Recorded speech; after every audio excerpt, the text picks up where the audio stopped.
Bismillahirrahmanirrahim. Assalamualaikum warahmatullahi wabarakatuh. Selamat berjumpa kembali dengan saya Suripto, channel di pojok lor wetan Kabupaten Kebumen, Kecamatan Sadang Kabupaten Kebumen, menjumpai Anda semua dengan senang dan bangga.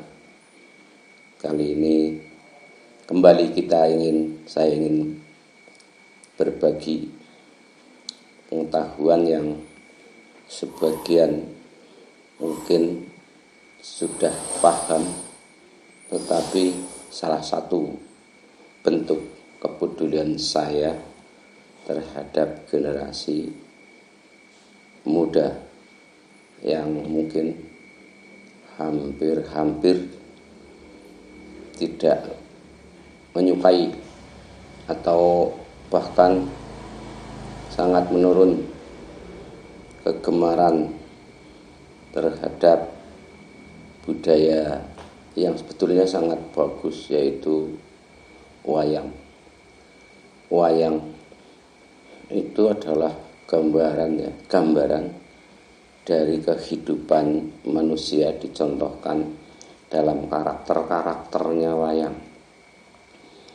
Ada dua paling tidak, kitab Mahabharata dan Ramayana.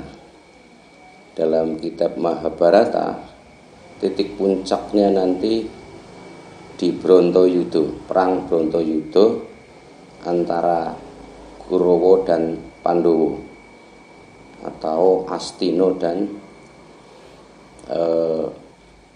Pandawa atau Ngamarta, bersekutu 5 negara. Kalau Pandowo 1 yaitu Amarta, Pancolo, kemudian Magodo, kemudian Ndorowati, dan 1 yang diratui atau dipimpin oleh Matsopati atau Wiroto. 5 negara.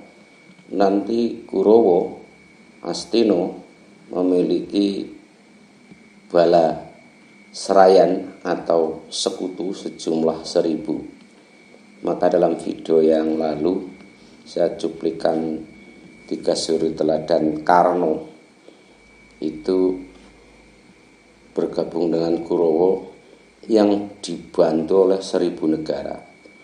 Pakuwonnya saja atau perkemahannya saja untuk berhimpun 1000 negara disebut Pakuwon Sewun Tono, yaitu di Glagah Tinulu atau di Tegal Kurukasetro, yang nanti kalau titik puncaknya pertengahan perang Brontoyudo diibaratkan atau dicondro saking banyaknya yang mati dari bala tentara atau prajurit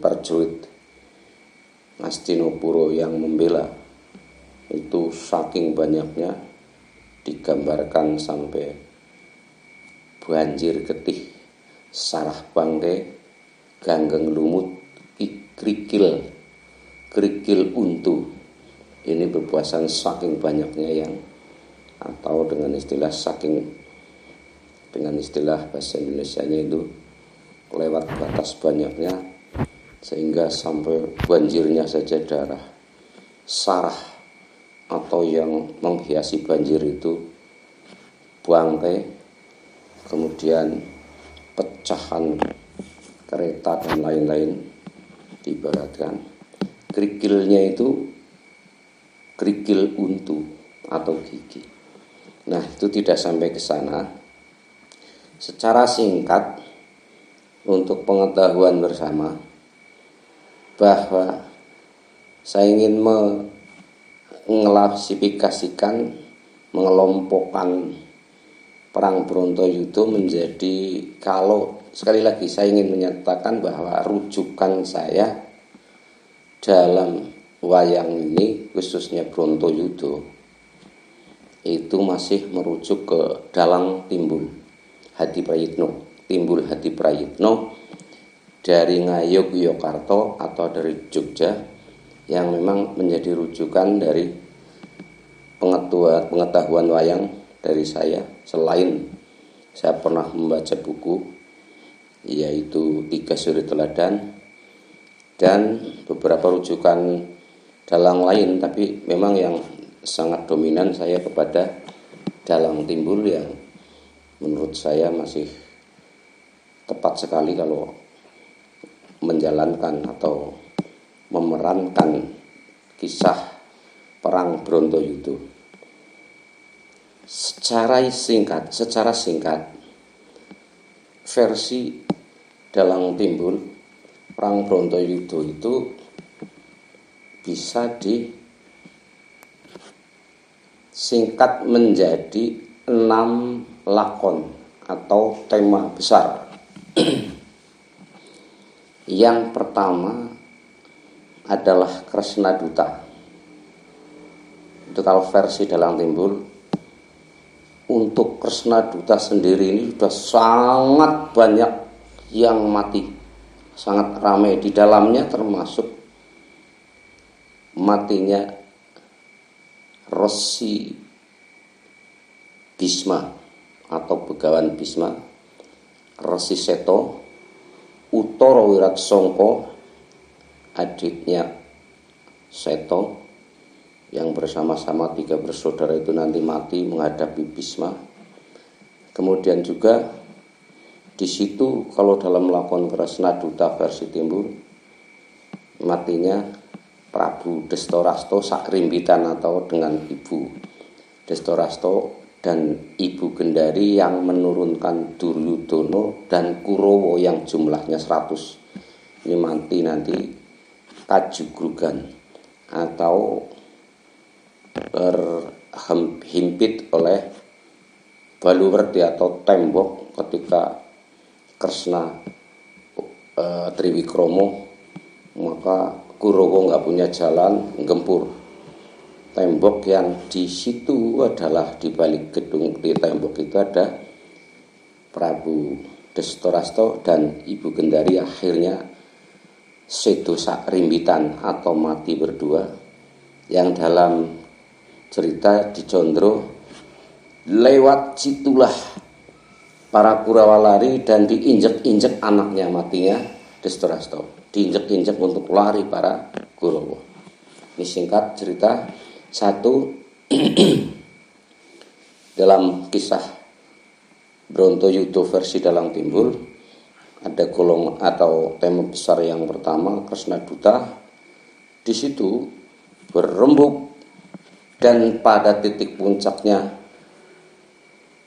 terjadi perang Brontoyudo sampai nanti matinya Resi Seto, kemudian matinya Seto, adiknya Seto Utara Wiratsongko, serta Bisma, Begawan Bisma oleh Sri Kandi di situ. Yang kedua naik lagi adalah lakon yang namanya Abimanyu Ranjab, dengan kata lain atau nama lain Abimanyu Ranjab. Ini adalah lakon yang namanya lakon Brontoyudo tahap kedua versi Timbul. Abimanyu Ranjab atau Abimanyu Gugur. Ini Abimanyu adalah anak dari Arjuna, penengaing Pandowo. Saya sebut Pandowo itu 5, yaitu Puntadewa, Werkudara, Janaka, Nakula atau Negula, dan Sadewa. Ini yang tengah Arjuna menurunkan yang namanya Abimanyu. Di tengah-tengah perang Brontoyudo ini, pihak Kurowo mengangkat Durna sebagai panglima besar atau senopati untuk berhadapan dengan pasukan Pandowo. di pihak Kurawa senopatinya oleh Begawan Durna, yang pada saat itu dalam cerita Durna itu membuat gelar yang dinamakan dengan gelar Garuda Ubyo, yang ini strategi perang yang disusun karena Durna terkenal ahli strategi perang, membuat strategi dengan pasukan bergelar Garuda Ubyo, di mana Garuda ini terdiri paling depan itu adalah bagian kepala dan moncongnya, kemudian ada sayap, di tengah sayap ini nanti ada bagian punggung, di belakang itu ada ekor. Pasukannya dibuat seperti itu yang sangat mengerikan bagi lawannya, yaitu Pandowo. Di saat itu masuk tadi di dalam himpunan Kresna Duta, Werkudara dan Janaka ini saking banyaknya Kurawa yang menggempur ketika Werkudara ini kena lendut oleh atau terperangkat sebuah lembah yang dalam, padahal di sekitarnya ini nanti Gerdopati Warsaya dari pihak Kurawa mati di situ oleh Werkudara. Werkudara daripada melarikan diri atau daripada maju ke barisan Kurawa, Werkudara memanggul adiknya Janaka ke atas gunung melarikan diri atau bersembunyi. Karena kalau dilawan ini Kurawa saking banyaknya nggak kuat. Sementara waktu udah malam, Janaka itu dipanggul atau digendong oleh kakaknya Werkudara ini. Dan pasukan yang dibuat oleh Durna ini sangat luar biasa, sangat menakutkan, tanpa ada posisi Janaka dan Werkudara di situ untuk pihak Pandhawa. Melihat keadaan seperti itu, Abimanyu kembali lagi sebagai figur yang memiliki karakter luar biasa. Kalau dalam Islam ini anak soleh kembali lagi. Ini bergegas. Untuk apa? Untuk menghadapi pasukan Garuda Ubyo yang dibikin strateginya oleh Begawan Durna dengan adiknya Sumitro dan kudanya yang sangat luar biasa. Kalau mungkin dalam perang Jawa 1825 sampai 1830 perang Diponegoro terkenal dengan perang Jawa. Ini hanya pendapat saya, Suripto. Kudanya mungkin sekelas kudanya Pangeran Diponegoro. Ini punya Abimanyu menerobos pasukan. Atau maaf, kalau dibaratkan ini kuda sekelas kuda yang disurat Al-Adiyah, siap menerobos pasukan. Luar biasa. Pada waktu itu saya ceritakan sedikit.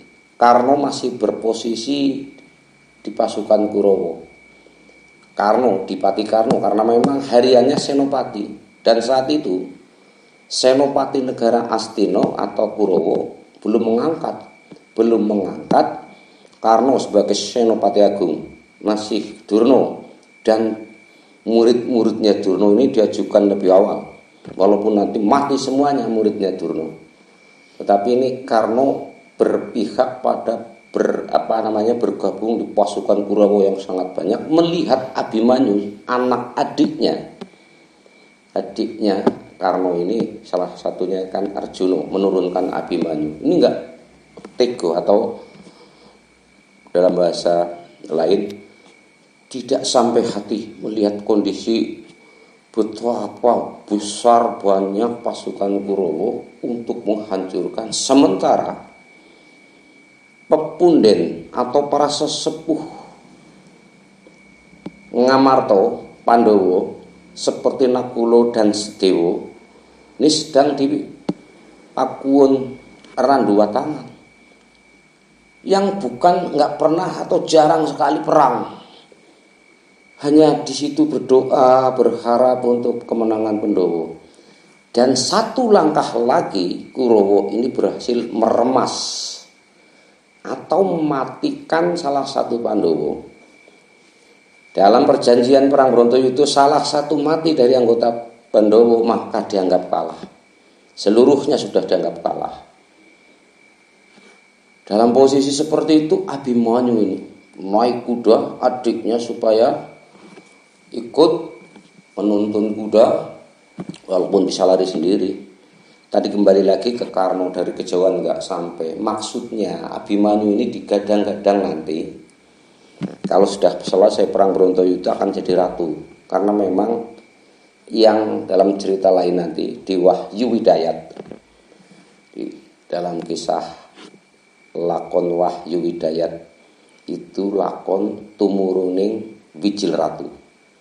Saya simpangkan sedikit, bukan ke Brontoyuda tapi kisah Wahyu Widayat. Wahyu Widayat ini lakon wayang tumuruning Wijil Ratu atau darah ratu. Ketika Werkudara bertapa, ini yang kesimpulan akhirnya diberikan kanugrahan oleh Yang Maha Kuasa. Tapi maaf, ketuhanan wayang jangan sampai disamakan dengan ketuhanan Islam. Itu nggak ketemu nanti. Tapi intinya Werkudara bertapa untuk bisa mendapatkan wahyu Wijil Ratu, terlaksana, diijabahi atau dapat wahyu. Tetapi ketika Werkudara ini dapat wahyu, maka Kresna, Nekula, Sadewa, saudara-saudaranya termasuk Janaka ini mendekat dan sama-sama bilang atau menyanjung pada Werkudara, adikku ini Kresna, aku melu seneng Dimas Werkudara wis bangunaken topo lan entuk kanugrahane Yang Maha Kuasa kang Maha Kuasa ngantek olih wahyu. Dimas Werkudara benjang besok pun kakang nunut kamukten ya Dimas. Ini bahasa Kresna. Werkudara sombong, ora. Aku sing kesel rekoso. Oleh wahyu kok arep ditunuti ora. Kemudian Janaka juga bilang, Kang Mas Werkudara kula nderek bingah menawi Kang Mas Werkudara sampun pikantuk wahyu Wijil Ratu, wahyu Widayat. Benjang ingkang rayi nunut kamukten nggih Kang Mas. Apa meneh kowe? Klentrang-klentreng kaya ngono kok. Nunut ora. Werkudara gak sombong. Ingat, sombong itu musuh Yang Maha Kuasa. Maka kesimpulan akhirnya termasuk di situ ada Kresna bilang, Puntadewa bilang, ini lari wahyu, lari mencari orang yang baik dan benar. Saat itu Abimanyu masih di perut Ibu Sembodro, istrinya Janaka.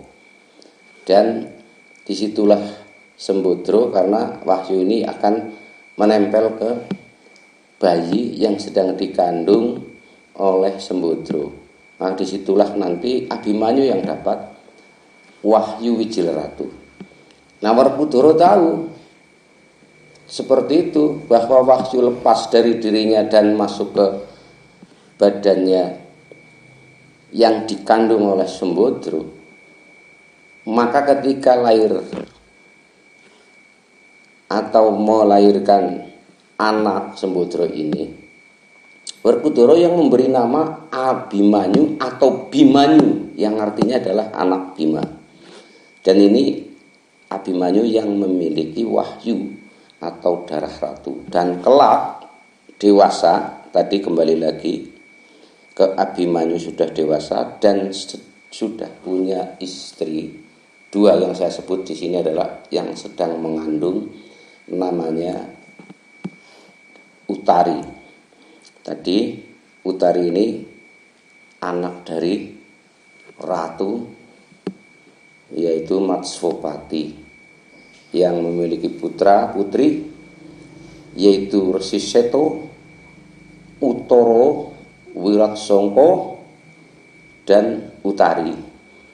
Utari diperistri oleh Abimanyu, dan saat Abimanyu berangkat maju perang ini sedang hamil, yang nanti melahirkan anak yang bernama Parikesit. Maka nanti akan setelah selesai Brontoyudo itu adalah kelak nanti akan jumenengan Parikesit, ya ini anaknya Abimanyu dengan Dewi Utari yang memiliki Wijil Ratu Ngastino. Maka ratunya nanti setelah selesai perang Brontoyudo, Duryudono mati, Kurawa kalah semuanya, maka yang jadi ratu adalah Parikesit, anaknya Abimanyu yang tadi ditempeli wahyu yang lepas dari Werkudara. Nah, ketika Abimanyu, cerita singkat sedikit, maju perang untuk melindungi pepundennya atau orang-orang tuanya sebagai anak soleh ini. Kalau tidak dilindungi, tidak ada kesatria yang berani melawan dan berani mati untuk maju ngobrak-abrik atau menerobos pasukan yang sangat berat, yang sangat besar, yang sangat luar biasa. Itu pasti selangkah lagi mati. Selangkah lagi mati ini Pandhawa atau Puntadewa Nagala Sedewa sedang di Pakuwon perkemahan Randuwatangan itu, pasukan Garuda Upaya ini tinggal selangkah lagi, tapi Abimanyu dengan tangkasnya maju untuk ngobrak-abrik, pertama dengan kudanya, dan Semitro adiknya ikut ngobrak-abrik karena komando Abimanyu ini. Beribu-ribu prajurit yang mati karena sepak terjang Abimanyu, beribu-ribu, bahkan ratusan ribu yang bisa untuk mengurangi kekuatan pasukan Garuda Upaya ini yang dibangun oleh Danyang Pandhita Kumbayono atau Resi Durna, bisa memperingkih atau memperlemah. Nah, saking walaupun bagaimana ibaratnya ini satu orang, Abimanyu itu satu orang dengan adiknya yang sedikit tidak produktif, yang produktif ini Abimanyu. Karena memang kesaktian Abimanyu juga kayak bapaknya, yaitu Janaka.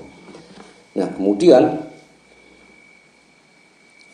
Karno yang dari kejauhan tahu bahwa ini nanti kalau diteruskan pasti mati, enggak tegel. Ini satu lagi, hati Karno itu kepada saudaranya yang di Pandhawa itu betul-betul mengakui dan sangat bergabung di hati dengan Pandhawa, mengakui saudara. Maka Karno mengambil langkah barangkali Abimanyu, karena tahu persis kalau maju ini Janaka dan ini nanti diharapkan jadi ratu, kasihan sekali kalau mati pada Pandhawa adik-adiknya ini. Karno dari kejauhan masih bergabung dengan prajurit Kurawa. Maka pertama dimatikan adalah Semitro, adiknya, dipanah oleh Karno ini dari kejauhan. Harapannya agar turun mentalnya ini Abimanyu. Kalau adiknya udah mati, barangkali mencontoh adiknya, mundur aja mundur. Itu kehendak Karno atau Dipati Karno, Basukarno, Ratu Ngawonggo, yang di video lalu pernah saya sampaikan salah satu suri teladan dari 3 suri teladan. Belum saya lanjutkan tentang teladan yang kedua, yaitu Kumbakarna dan Sumantri. Ini insya Allah kalau ada waktu kapan-kapan, tidak janji tapi bisa dilanjut dengan suri perteladan pertama Karno, sudah saya sampaikan di video itu dengan gambaran anak soleh. Kemudian yang kedua adalah Kumbakarna, ini yang belum saya ceritakan, dan Sumantri juga belum saya ceritakan. Barangkali ada kesempatan insya Allah kita lanjutkan tentang sudah mati ini Semitro, saudaranya Abimanyu tapi lain ibu. Harapan Karno biar grogi atau turun mental, mundur, kamu mundur, harapannya seperti itu. Tapi karena mengimbangi posisinya sedang bergabung Kurawa, maka tidak keluar kalimat, tapi dalam hati ingin anaknya, saudaranya nanti akan menjadi ratu dan bahagia, mulia. Tapi lain dengan maksud Karno ini. Abimanyu enggak gentar walaupun adiknya mati, enggak gentar, terus pakai kuda mengobrak-abrik pasukan Garuda Upaya ini yang dibangun atau dibikin strategi Garuda Upaya ini oleh Durna. Maka kelanjutannya masih ngobrak-abrik atau menerjang barisan Garudopio, pasukan Kurawa ini, Abimanyu. Karno masih mencoba lagi. Harapannya Abimanyu itu mundur. Pasti mati kalau diteruskan. Ini Karno tahu. Nah, lepaslah panah lagi untuk kudanya yang untuk untuk alat perang atau fasilitasnya Abimanyu ini dilepaskan senjata panah oleh Karno dengan harapan sudah tidak punya kuda itu nanti akan mundur. Abimanyu mundur kalau sudah tidak punya kuda. Maka dilepaslah senjata panah oleh Karno dari kejauhan. Matilah, kesimpulannya bahwa kuda itu mati juga. Apa yang terjadi? Tanpa kuda Abimanyu tetap menerobos barisan. Tapi saking banyaknya, walaupun ini puluhan ribu, ratusan ribu prajurit bisa dimatikan oleh Abimanyu, tapi belum apa-apa.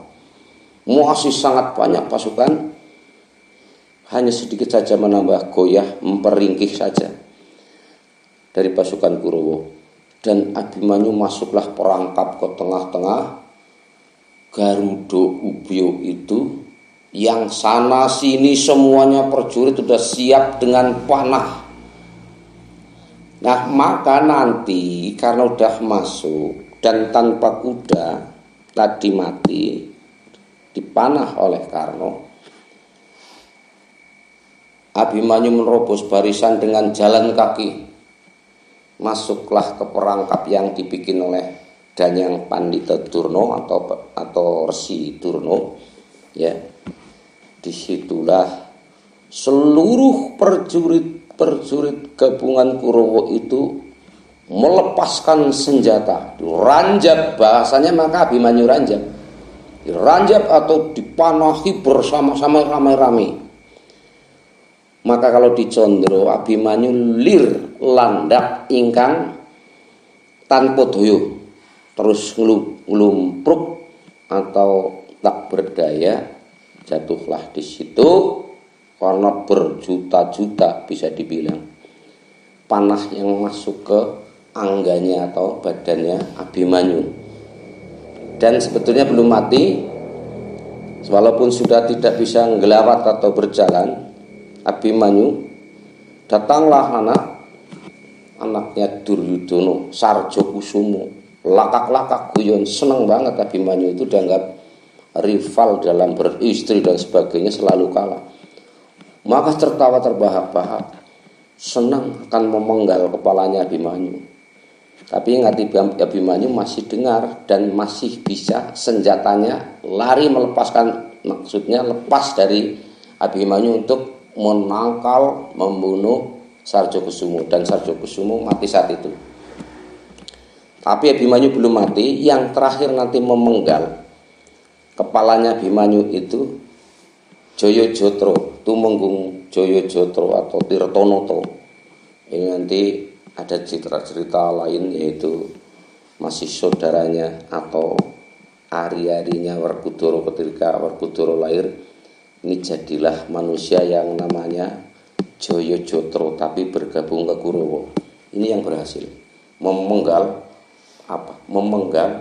lehernya Abimanyu. Abimanyu mati di situ, tetapi kekuatan Werkudara Janaka sudah bisa kembali. Pandawa sudah bergabung 5 dan sudah posisi siap untuk melawan pasukan Garudopio itu. Dan di situ nanti di dalamnya, walaupun ini baru tahap kedua di Bratayuda atau judul besar di Abimanyu Ranjab, itu juga nanti akan mati juga, karena Janaka bersumpah, hari ini juga saya harus memenggal leher Jayajatra, dan terlaksana. Jayajatra juga mati di situ. Jadi walaupun ini baru tahap kedua lakon, menurut versi Timbul ada 6 lakon, tapi baru saya ceritakan satu dulu ini tentang karena kemarin di video pertama saya sudah cerita tentang Kresna Duta Ini kisah atau lakon atau tema kedua dalam Brontoyudo versi Dalang Timbul, yaitu gugurnya Abimanyu atau Abimanyu Ranjab.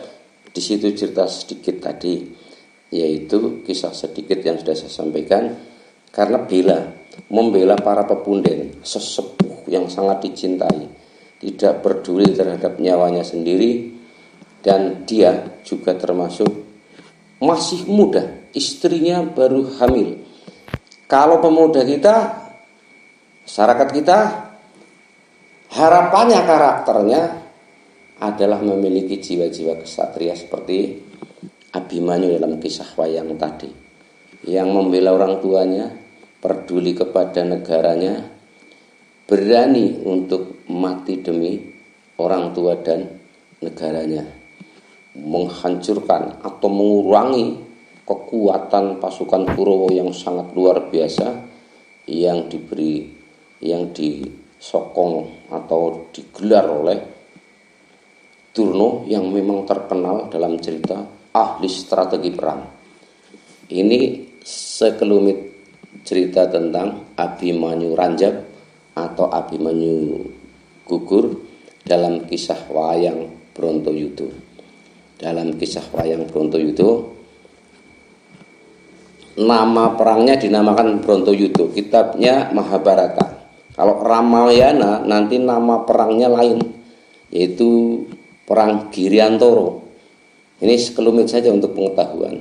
Dan ada perang lagi, nama perangnya yang dinamakan perang Pamukswa, yaitu nanti perangnya Prabu Tremboko dan Prabu Pandu. Tapi kisah ini hanya untuk pengetahuan sekelumit saja. Sekelumit pengetahuan tentang Abimanyu Ranjab telah saya sampaikan. Naik dari cerita Abimanyu Ranjab, masih Brontoyudo yang ketiga, tema besar yang ketiga, yaitu nanti ada Durna Gugur.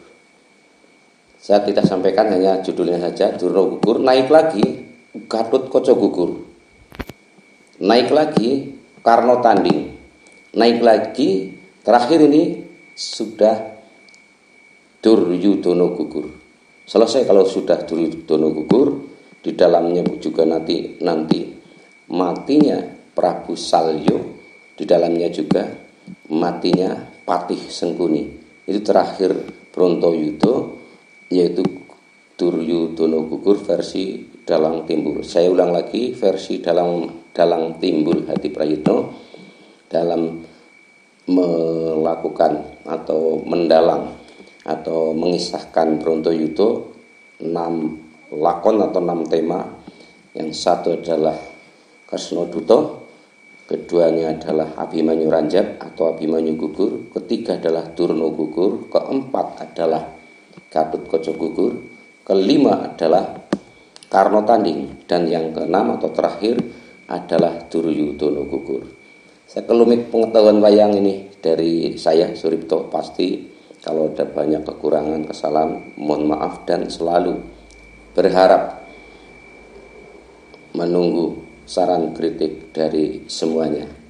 Terima kasih atas perhatiannya. Mohon maaf banyak kekurangannya. Ini yang bisa saya sampaikan. Terima kasih sekali lagi. Wassalamualaikum warahmatullahi wabarakatuh.